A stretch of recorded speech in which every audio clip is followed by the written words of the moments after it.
கண்டவதம் மனம் பழங்கும் கண்ணபுரத்தின் கருமணியே அப்படிங்கிற. இவ என்ன பண்றா, இவரை பார்த்ததுமே மனசை பறிமுத்துறா. ஏதோ தேங்காய் புஷ்பம் பழம் இதெல்லாம் நேர்த்தியம் பண்றாங்க, தங்களோட மனசையும் வச்சு ராமருக்கு நேர்த்தியம் பண்றலாம்.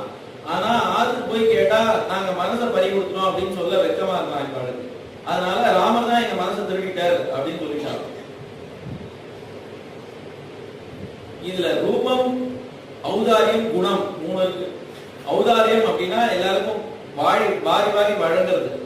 அப்ப எல்லாரும் கொடுக்கறதுனாலதான் அவர்கிட்ட பிரியம் உண்டா அப்படின்னு கேட்டா சில பேர் கொடுக்காம கூட இருப்பா. அப்ப கொடுக்காத பேர்லாம் அவளுக்கு பிரியம் இல்லையான்னு கேட்டா அவளும் பார்த்துட்டே இருக்கா. அவர் கொடுத்தாலும் சரி கொடுக்காட்டாலும் சரி அவரையே பார்த்துட்டு இருக்கா.